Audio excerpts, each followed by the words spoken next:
ഇങ്ങനെ ഒരു ചതി നിങ്ങൾ എന്നോട് ചെയ്യുമെന്ന് ഞാൻ തീരെ പ്രതീക്ഷിച്ചില്ലടാ. എൻ്റെ ശരീരത്തിൽ ജീവൻ്റെ ഒരംശമെങ്കിലും ബാക്കിയുണ്ടെങ്കിൽ ഈ ഒരു കല്യാണം ഞാൻ നടത്തില്ല. സ്വയം നടത്താൻ നിന്നെ ഒന്നും അനുവദിക്കുകയില്ല. ലോകത്ത് വേറൊരു പെണ്ണില്ലാത്തതുപോലെ അവൻ കണ്ടെത്തിയിരിക്കുന്നൊരു കാക്കത്തമ്പ്രാട്ടിയെ. ഥൂ!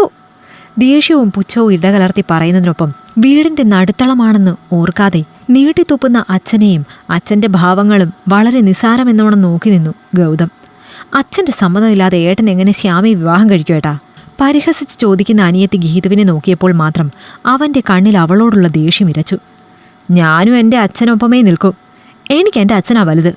ഹെരുതിയിൽ എണ്ണ പകർന്നു ഗീതു. തൻ്റെയോ ഗീതുവിൻ്റെയോ വാക്കിന് തെല്ല് വില പോലും കൽപ്പിക്കാതെ അലസമായി നിൽക്കുന്ന മകനെ അല്പനേരം നോക്കി നിന്നു രാഘവൻ. വാശിയിൽ തന്നെക്കാൾ മുമ്പിലാണ് അവനെന്നറിയുന്നത് കൊണ്ട് തന്നെ അവന് മുൻപിലൊന്ന് താഴ്ന്നു കൊടുക്കാൻ തീരുമാനിച്ചു അയാൾ. നിന്റെ വിവാഹകാര്യത്തിൽ അച്ഛൻ ഒരുപാട് ആഗ്രഹങ്ങളും സ്വപ്നങ്ങളും ഉണ്ടടാ. ആ സ്വപ്നങ്ങളിലൊന്നും ശ്യാമയെപ്പോലെ ഒരുവളല്ല നിന്റെ ഭാര്യ. നിനക്കും നമ്മുടെ കുടുംബത്തിനും ചേർന്ന ഒരുവൾ, വെളുത്ത് തുടുത്ത് സുന്ദരിയായൊരു പെൺകുട്ടി നിന്റെ ഭാര്യയായി വരുന്നതാണ്ടാ അച്ഛൻ്റെ ആഗ്രഹവും സ്വപ്നവും. ശ്യാമയെ ഒഴിവാക്കിയേക്ക് നീ. അവളെപ്പോലെ കറുത്തിരുണ്ട ഒരുവൾക്ക് നിനക്ക് ചേരില്ല, നമ്മുടെ കുടുംബത്തിനേ ചേരില്ല.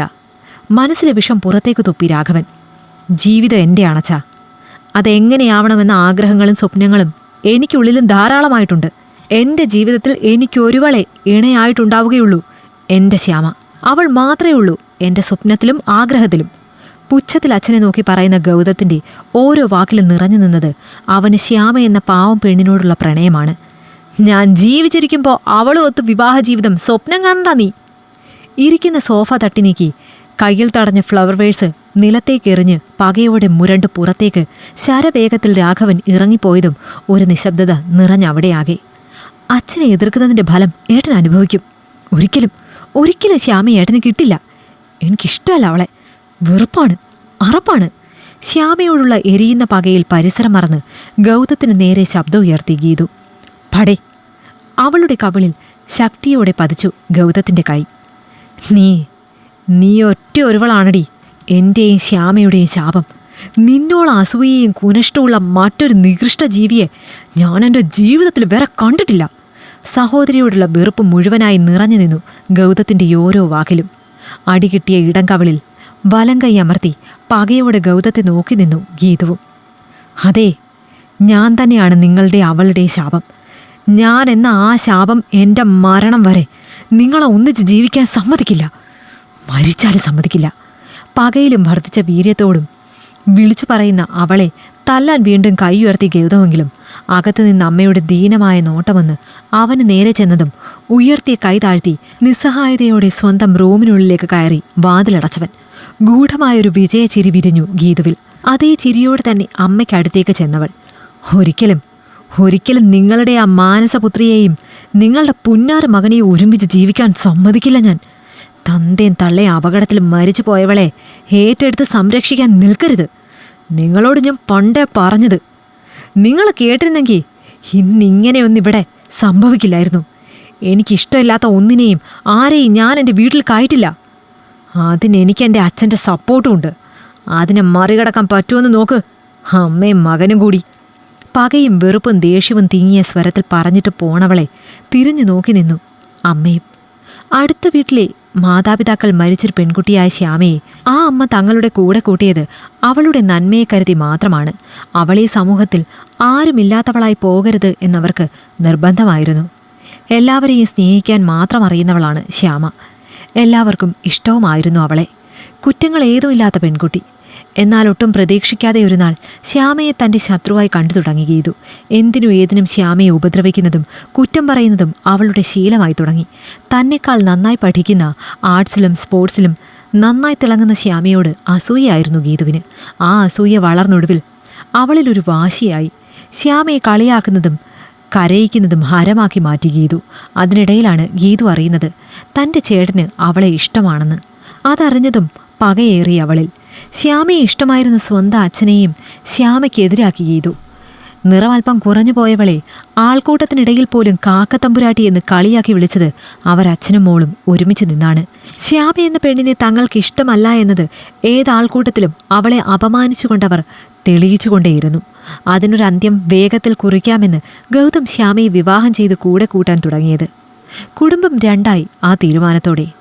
അച്ഛാ, നേട്ടൻ്റെ കല്യാണമാണെന്ന്. ദേ നോക്കിയേ. ഒരാഴ്ച കഴിഞ്ഞൊരു ദിവസം രാവിലെ കയ്യിലെ മൊബൈൽ ഉയർത്തിപ്പിടിച്ച് ഗീതു ഓടി വന്ന് പറഞ്ഞത് കേട്ട് ഞെട്ടി രാഘവൻ. അതേ ഞെട്ടലോടെ തന്നെ അവളുടെ കയ്യിൽ നിന്ന് ആ ഫോൺ വാങ്ങി നോക്കിയതും കണ്ടു.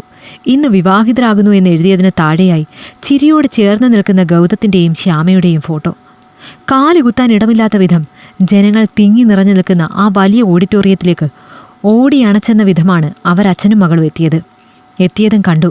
നിറഞ്ഞു നിൽക്കുന്ന 51 വിവാഹ ജോഡികളിലൊന്നായി അണിഞ്ഞൊരുങ്ങി നിൽക്കുന്ന ഗൗതത്തെയും ശ്യാമയെയും. കോടീശ്വരനായ തൻ്റെ ഏക മകൻ വിവാഹിതനാകുന്നത് പഞ്ചായത്ത് നടത്തുന്ന സമൂഹ വിവാഹത്തിലൂടെ. കെട്ടുന്ന പെണ്ണാണെങ്കിലോ താൻ എന്നും നാട്ടുകാർക്കിടയിലിട്ട് പരിഹസിക്കുകയും അപമാനിക്കുകയും ചെയ്ത ഒരുവൾ. നാണക്കേട് തോന്നി രാഘവന്. തല ഉയർത്തി അവരെ നോക്കാനോ തടയാനോ സാധിക്കാതെ വെറുമൊരു പ്രതിമ പോലെ തൻ്റെ മകൻ്റെ കൈകൾ ശ്യാമയുടെ കഴുത്തിൽ താലി അണിയിക്കുന്നത് നോക്കി നിന്നു രാഘവൻ. കനലെരിയുന്ന മിഴികളോടെ ശ്യാമയെയും ഗൗതത്തെയും നോക്കി നിന്ന ഗീതുവിൻ്റെ തലയ്ക്ക് കൂടം കൊണ്ട് അടിയേറ്റ പോലെ ഞെട്ടി. ഗൗതത്തിൽ നിന്ന് അവൻ അരികിലുള്ളവരിലേക്ക് നോട്ടം പോയപ്പോൾ ഗൗതം ശ്യാമയെ താലി ചാർത്തുന്നതിനൊപ്പം അവർക്കരികിൽ നിൽക്കുന്ന മറ്റൊരു പെണ്ണിൻ്റെ കഴുത്തിൽ താലി ചാർത്തുന്ന നിധിൻ, ഗൗതത്തിൻ്റെ പ്രിയ സുഹൃത്ത്. വർഷങ്ങളായി ഗീതു മനസ്സിൽ കൊണ്ടു നടന്നവൻ, സ്വന്തമാക്കാൻ ആഗ്രഹിക്കുന്നവൻ. അവനാണ് മറ്റൊരുവളെ താലി ചാർത്തി സ്വന്തമാക്കുന്നത്. നിറഞ്ഞൊഴുകി അവളുടെ മിഴികൾ. വിവാഹ ചടങ്ങുകൾ കഴിഞ്ഞ് വേദിയിൽ നിന്ന് ഗൗതം താഴേക്കിറങ്ങിയതും പാഞ്ഞവനരികിലെത്തി ഗീതു. ഈ ചതി എന്നോട് വേണ്ടായിരുന്നു ഏട്ടാ. എനിക്ക് നിധിനെ ഇഷ്ടമാണെന്ന് അറിഞ്ഞുകൂടായിരുന്നോ നിങ്ങൾക്ക്? അറിയാമായിരുന്നു ഗീതു. നിനക്ക് അവനെ ഇഷ്ടമാണെന്ന് എനിക്കറിയാം. അതുപോലെ തന്നെ അസൂയയും കുശുമ്പും മാത്രം നിറഞ്ഞ നിന്നെ അവന് ഇഷ്ടമല്ല എന്നതും എനിക്കറിയാം. മാത്രമല്ല, അവൻ താലി കെട്ടിയത് അവനെ സ്നേഹിക്കുന്ന ഒരുവളെയാണ്. ഞാനിന്നും എൻ്റെ കൂട്ടുകാരൻ്റെ ഒപ്പമാണ്. സ്നേഹിച്ചയാളെ നഷ്ടപ്പെടുമ്പോഴുള്ള വേദന നീയൊന്നറിയും. അച്ഛനെ കൂട്ടുപിടിച്ച് ഞങ്ങളെ അകറ്റാൻ പല തറപ്പണികളും ചെയ്ത നിനക്കുള്ള ഈശ്വരൻ്റെ ശിക്ഷയായി കൂട്ടിയാൽ മതി ഇതിനെ. ശ്യാമയെ ചേർത്തണച്ച് ഗീതുവിനെ പരിഹാസത്തിലൊന്ന് നോക്കി നടന്നു പോകും വഴി ഒരിക്കൽ പോലും ഗൗതം രാഘവനെ നോക്കിയില്ല. മകൻ എന്ന തന്നെ മറന്ന് മകളുടെ വാക്ക് കേട്ട് മകളെപ്പോലെ കാണേണ്ട ഒരുവളോട് അയാൾ ചെയ്ത തെറ്റിനുള്ള ശിക്ഷയായി അയാളെ അവഗണിച്ച് ജീവിക്കാൻ അവനും തീരുമാനിച്ചു. അവൻ്റെ ജീവിതത്തിലെ സന്തോഷങ്ങളിൽ അവരെ സ്നേഹിക്കുന്നവർ മാത്രം മതിയെന്ന തീരുമാനം അവൻ്റെ മാത്രമാണ്. ഇഷ്ടമായെങ്കിൽ ലൈക്ക് ചെയ്യൂ. നിങ്ങളുടെ അഭിപ്രായങ്ങൾ കമന്റായി രേഖപ്പെടുത്തൂ. കൂടുതൽ കഥകൾ കേൾക്കാൻ ഈ ചാനൽ സബ്സ്ക്രൈബ് ചെയ്യൂ.